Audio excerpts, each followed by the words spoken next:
Hey there, Cosmic Nuts and Cosmic Naughties, and welcome to another Slab City update.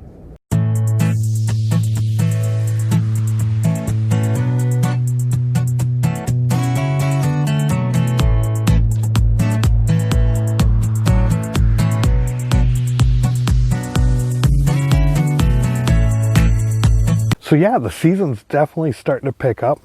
Temperatures are dropping. I got to do stuff around here, organizing and things like that. I even built a mini smoker out of one of those Weber Smoky Joes. And in fact, there'll be a video on the Ecovillage channel about it. As well as, and like my buddy Joe from Wonderful Story, he made brisket on one of these one time, and I was totally impressed by it. So I did a little bit of research and decided to make my own and asked him to kind of help me do it. And I even did a 4 questions with Joe. So let's go ahead and watch that. Hey there, and welcome to another 4 questions with Cos.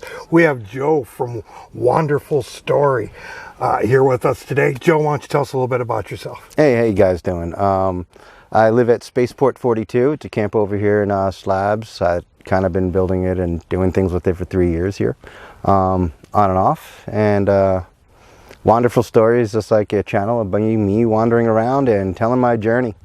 Just different stories here, there, and everywhere. And the full story, huh? The full story. I don't hold anything back. I really don't. I pretty much say it the way it is. I try to just be me. You know, sometimes a little too much. and with that, we'll hop into the questions. Yeah, so, sure. What brought you to Slab City?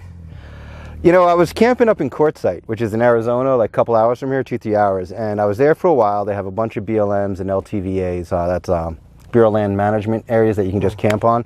And it was like New Year's, Christmas, and I was just asking people, I'm like, where else do people go? This was before I went to any RTRs or anything. And I just, you know, people would like go here, go there, Holtfield Hot Springs, Slab City, da-da-da, da-da-da. And so I rolled into here with 0 expectations of anything other than BLM or with a few people living on it. Yeah. All right. And so what has been your favorite thing about Slab City? Undoubtedly the music and the musicians, the way people encourage you to pick up an instrument and play, whether you knew how to or know how to, the way they just kind of have a freedom, and good or bad, there's an encouragement for people to just try. And like, even if you're failing at it, people say, you know, you're doing freaking great and this is how you can improve. And it's such a positive energy for that type of spirit to me. Yeah. And yeah, and the dogs. And some of them are downright pushy about it. Yeah, some of them are downright pushy. Like, I think. And in fact, the other day when we were at the Oasis and I saw you playing bass, yeah. I think the reason why you play bass is great. You want to share that with people? Oh, I want to play bass really because I don't want to learn lyrics or play the lead position.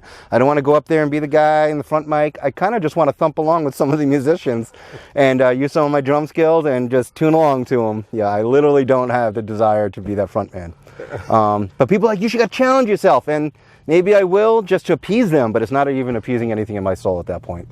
Yep, and nobody asks the bassist to sing. Nobody asks the bassist to sing, no. Yeah. All right, so what has surprised you the most about Slab City? The community, I think, yeah, the community and how much is really available for resources as a community. Like the water people, if you need eggs, there's eggs. I think that's one of the things that really surprised me. That there really was some infrastructure here once you start looking for it. You're doing an Ecovillage here. You know, Spaceport came together its own community. Like little communities just kind of form, and they all kind of know each other and offer some sort of services and assistance to each other. That kind of surprised me. I guess after I found out, because you come in here and then you learn a few minutes, and you're like, most lawless place in the world. And I mean, every community has its own rules. Yeah. You know, so, and yeah, that really surprised me. And lastly, if there's one thing you could change about Slab City, what would it be? Yeah, that's a hard one, man. I think I'd bring the temperature down in the summer, like an extra 15 degrees. Yeah, instead of hitting like 130, 140, like we can cap out at 120 and still consider ourselves extremists, like tapping at that point. I think that's the one thing I really would change. That is kind of a popular one, especially if I'm asking people during the summertime. It's like the heat. Yeah. I mean, you know, I actually made it through very comfortably. I say stay wet, stay in the sun, stay in the shade, and keep a breeze on you, and you're feel like you're in 80, 85 degree weather. But it's nice to have to, you know, not have to burn your feet walking across the non-lawn. Go pee. Yeah, right. Oh, wait till it rains. I got a lawn. Yeah. Anyways, that's another 4 questions with cause. So yeah, we did for meat in your mouth.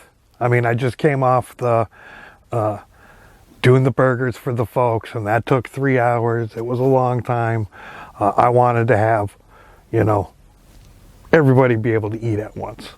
And I had already picked up one brisket a while ago because they're on sale. I threw it in the freezer and happened to have enough to buy another one when I went to Costco.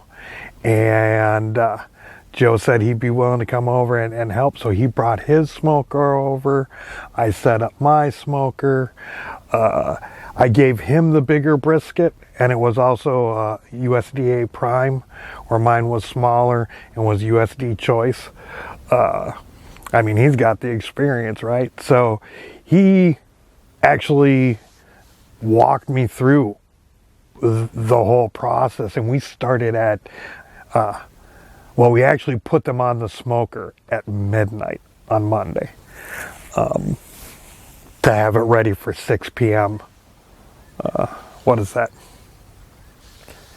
18 hours later? So yeah, there were some pretty big things. He showed me how to slice off all the extra meat, including giving some tips. And he's going to be doing a lot of that sort of stuff on his channel as well. So make sure you do, you know, check. I'll have his link below as well as the end card.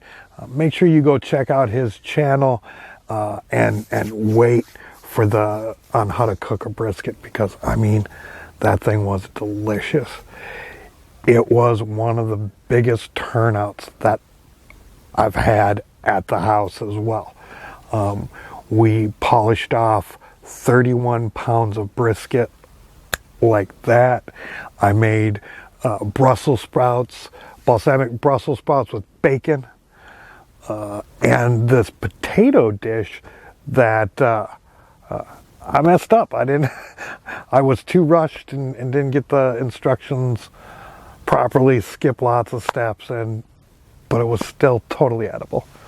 And yeah, let's show you a little bit of what that brisket looked like.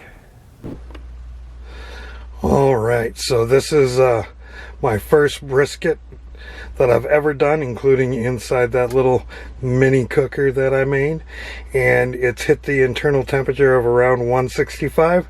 We're gonna wrap it and put it back in, but I'm gonna take a picture of it first too. Welcome back. Yeah, that thing was delicious. I don't think I can say that enough. But Joe did his brisket with Monterey Jack steak seasoning and an oak wood, and I did mine with just salt, pepper, garlic steak rub and mesquite. And even though I had the cheaper cut of meat, because of the mesquite, I like that one better. I just love the way the mesquite tastes. But Joe did say there was going to be super easy. It was super easy. Thank you, Joe, for the work that you put in for your meat and mouth, as well as teaching me how to do things. I look forward to seeing your videos. But I think that's it for this week. Peace, love, and all that hippie jazz. Send Carl some money on PayPal so he can buy himself something to eat. Then he won't have to sell his body to Albanian men on the street. We're broke here. He's living out in the desert, no money and no shoes. And he may smoke the marijuana, but at least he won't spend it on booze. If you enjoy Kaz's videos with their off-the-grid DIY